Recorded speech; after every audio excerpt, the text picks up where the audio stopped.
Recording!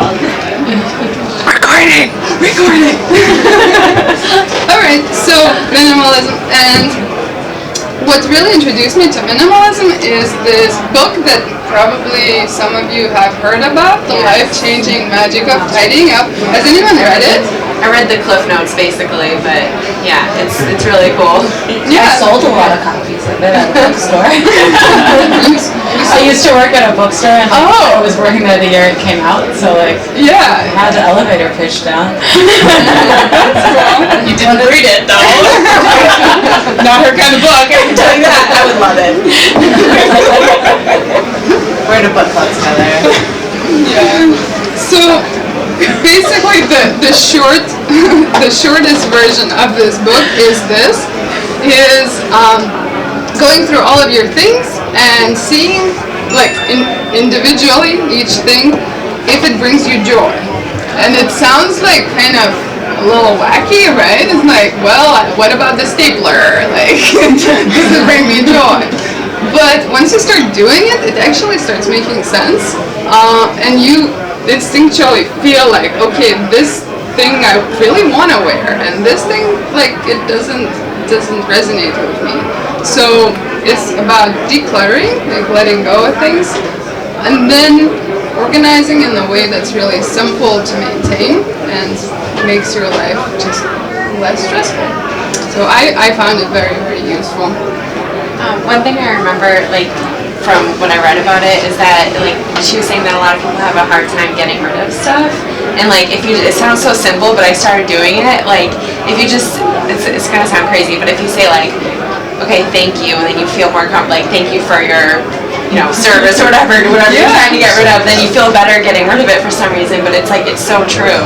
It's very true. Yeah. I found it very revealing how, like, you change the perspective of the object, so you also can ask a question. Am I not letting this go because of something I cannot let go in the past? Or is it something that I'm afraid of in the future, like lack of something? And once you realize that those are the two things, you realize, oh, okay, so if I let go of this object, the memory of my boyfriend is not going to disappear, right? It's still there. Like, you can let go of the object. Or also, if you have 15, pens that you know that you're not going to use up in your lifetime, maybe, you can let go and not hoard them. So it was really useful for me. Someone gave me, like, a way of how they get rid of clothes recently that I thought was, like, cool. They turn, every time they use an item of clothing in their closet, they turn the hanger the other way, and then it's like, if it's after, like, a month or two, like, you realize you haven't worn a thing, it's like, oh, okay, I can get rid of that, I don't actually wear it. And it's like such a visual reminder of, like, oh no, wait, that's actually a stupid thing, wasting space. Yeah, I tried that. Yeah. It's a good way to see how many clothes you actually wear in your closet. What about sentimental things? Like, if you have a pen, like your great grandfather, you keep that forever, or like? So that's the beauty of it, because you will know. No one's gonna tell you that. When you pick up an object, it's really evaluating, okay, is this bringing joy in my life? And no one else has any idea. Like, is this mug actually ugly to you or brings you joy? And that's what I like too. There's no, like, rule that you have to have 5 cups, and if you have more, then you're failing at minimalism. It's like whatever floats your boat. But you actually start realizing more about yourself and, like, what you value once you let go of the excess. That's kind of the idea.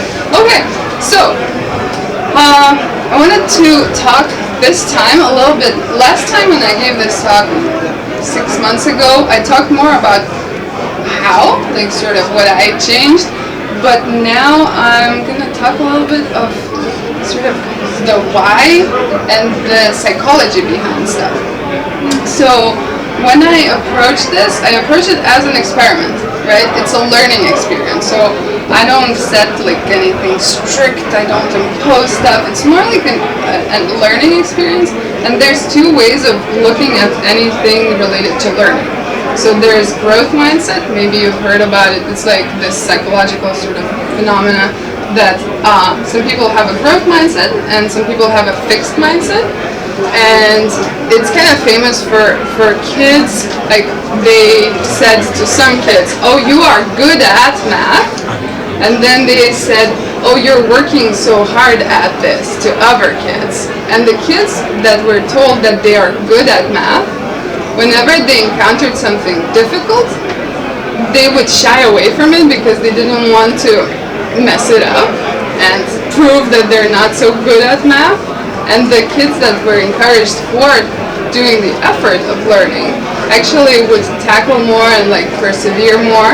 So the way I approach this is also kind of from the growth mindset that I don't know the answers, I just kind of know more or less the direction, and then I'm gonna learn more and more and more. And I found it like really useful to think about it that way. Alright, so what I did when I started my experiment, I started posting on Instagram, and what I do is I try to post sort of every day, but it depends whenever I am able to. And I only post positive things that I notice or do. So in the past I used to kind of focus a little too much on like the things that are not working, like, oh, there's so much pollution, oh, this is so much trash and stuff like that. And then I kind of switched to just focusing on the solutions, not the problems, because I think everyone already realizes that there's a lot of problems. It's more like it's more about finding the solutions that work for you. And I found that a lot of people started talking to me about sustainability more because I was approaching it from this positive, creative, like challenge perspective, and people were not threatened or intimidated, because everyone hates when someone tells them, oh, you should do this, you know, like, yeah, not cool.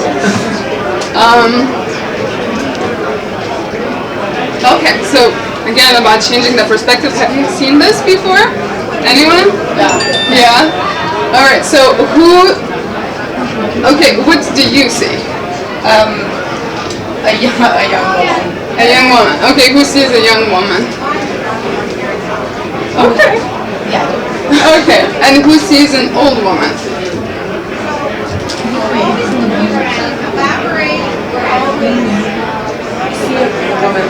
Is it cut off? Yeah, because again. Oh no. Where's the... You see it. So, do you want to see it? Yeah. Oh So yeah. that's the mouth of the old that's right. woman. Yeah. Oh, okay. Okay. Yeah. So, basically what I discovered... It's like the mouth of the old woman is the neck. Yeah, I see that's it the now. mouth, and that's Yeah. like the... The shed is hers. Yeah. Yeah.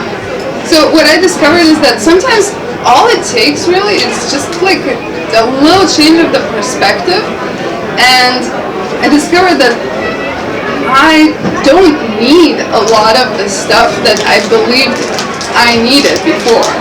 So instead of like finding an alternative that's more eco-friendly, I just like don't use a fabric softener anymore. Like I don't, for example, and it's very personal, I don't use makeup anymore because I don't feel like I need it. Like I just decided that, well, it's not bringing enough value in my life, so I stopped using it. I'm like, that's about it. So I'm trying to and and another one was like this concept that I had in my mind. I went to two weddings, and I had this idea that you have to wear different dresses to different weddings, as if like some like rule, right? I'm like, wait a minute, why do I have to wear like different dresses? I'm like, it's right here. So I got a dress at a clothes swap, like basically women come together, usually women, and just exchange clothes that they don't want anymore. And I got a beautiful dress there, and I went to both weddings wearing the same dress, and I felt awesome. And I was like, it's all in my head, literally. So sometimes it's really good just that change of perspective and seeing, does this matter to me? And if it does, that's okay. If it doesn't, I let it go. So this is a good example of how I approach objects. And like if I see something in a store, right, I don't look at it as money, I look at it as hours of my life that I have to spend working. So, if I see this set, I think, how many hours of my life is this worth, right? So for example, maybe I will have to work 6 hours to get this object, right? And then I double it. No worries, welcome. I typically double it because I have to calculate, I'll have to store it somewhere, I have to clean it, I have to take care of it. So, okay, this is 12 hours of my life. And then I kind of calculated, okay, well, do I have big dinner parties all the time? If I do, that's fine, that's worth 12 hours of my life, then I'm gonna buy this object. If I don't, then I just don't need So it. you do it based on your hourly rate, like how much Yes. money, how many hours do you have to work to make the amount of money to buy it?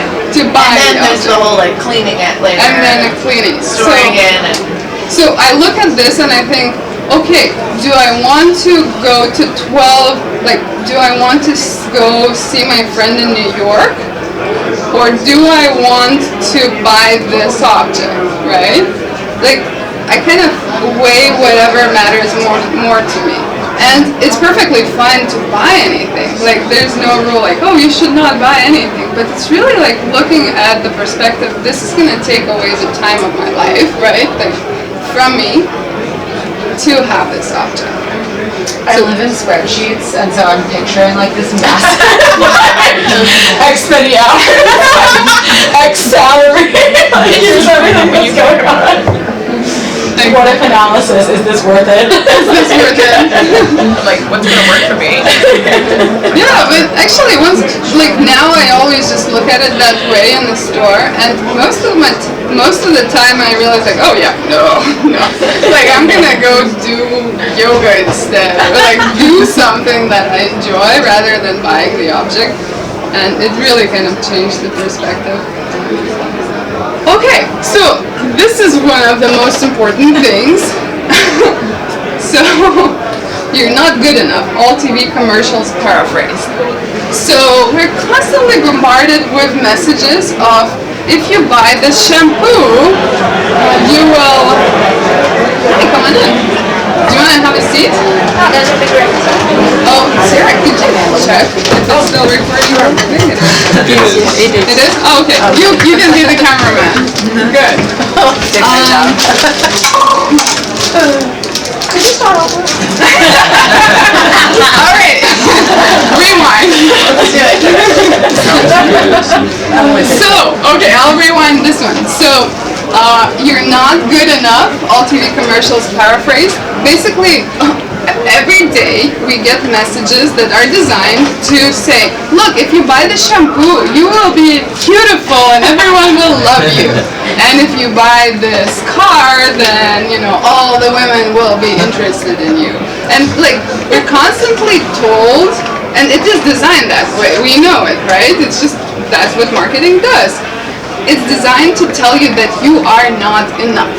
Like, you're not beautiful enough. There's this potential of you. Like, it's just almost there. You just, like, almost can reach Just it. lose those 10 pounds. It's just like, lose those 10 pounds, buy this thing, whatever it is, right? And I definitely live like that, like, my whole life. Because I would go to the store and feel like, oh, I have to buy this thing because, like, if I wear this, then, like, I will look more professional or sexy or whatever it is, right? And I would feel not enough. Like, there's something more to kind of reach. And now I tell you, you are enough. Like, that's so radical that it changes everything. And basically, when I started buying stuff, that kind of told me, like, you know what? You are enough. Like, what you're wearing is good enough. How you look is good enough. Like, it's good. And once you kind of start feeling that way, then the objects and those messages stop having a hold on you, right? Because it's psychological. It's something inside of you that you feel, like, strong about. Like, I'm great. So, that's kind of what I found after Chapter, like 6 months or so, and yeah, that's been really cool feeling. All right, so I'm gonna go quickly through some things, sort of changes and like things that I found that really made a positive impact on me. So basically living more with less, and meaning less stress and less objects, and living more, just doing more of the stuff that I enjoy. So you might have heard about this study that shows that we have a limited amount of mental energy, or a limited amount of decisions that we can make every day. And we get decision fatigue afterwards. So even choosing what to wear, what to eat, what email to send, like all of these things kind of chip away at you. And at the end of the day, you're kind of like, you can't make any more decisions. Like you're kind of exhausted mentally. And what minimalism and sort of simplifying your life does is that you don't have to make that many decisions. Like with one example is, it takes 5 minutes to choose what to wear for me. Because in the past I used to like look at the full closet and think like, I have nothing to wear. And I can't even say that out loud because it sounds stupid. It's like, what? And it was full. But the fact was that I had this, again, wrong mentality, thinking that if I have more choices, then I'll dress better, then I'll, be happier. But what I found is that when you simplify and you just keep the things that you love, the objects that you absolutely love wearing and feel comfortable with, all that noise is gone and you can just pick up anything and wear it. And you're like, okay, I love this. And that kind of helped a lot. Alright, another change that I made is I cook more, and this was partially from health and partially from saving money. I realized that I was going every lunch and buying lunch, and then they would give me a takeaway container, and sometimes it's not even recyclable, and I would get frustrated, and I was like, why are you frustrated? Just like pack your own lunch. So I started packing my own lunch, and I did that for a year. And I didn't break that rule ever, which was awesome. I'm proud of myself. And yeah, I started cooking more and I started enjoying cooking more, just because I had the mental space to even think about it, because I got rid of stuff and made more time in my life. Exercise. Okay, I like this quote. Exercise is celebration of what your body can do, not a punishment for what you ate. And this is again about self-love and joy. And I discovered that once I let go of stuff, I started exercising more because I started taking better care of my body because I had the time to do that. And I started acro yoga. This is acro yoga, and this is not me. Not yet. Next week? Yeah. Yeah, I started doing acro yoga. I go dancing every Wednesday at Ecstatic Dance. I started this challenge of don't break the chain, and now I do ab exercises every single day for 5 minutes. And I've been doing that for a month, so I'm proud of myself. How's it coming?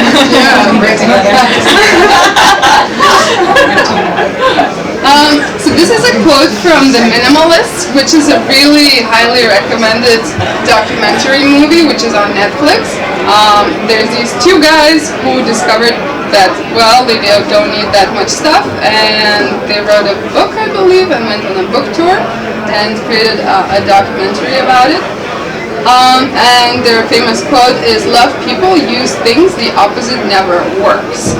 So they had these stressful jobs where they were selling and they kind of felt like they were using people to get stuff, and realized that they needed a change in their life and simplified. So highly recommended. Yeah, it's really good. Yeah. Alright, so about the life change. When I was giving this talk half a year ago. I was employed in a very stressful job at a tech startup with artificial intelligence. I was managing projects and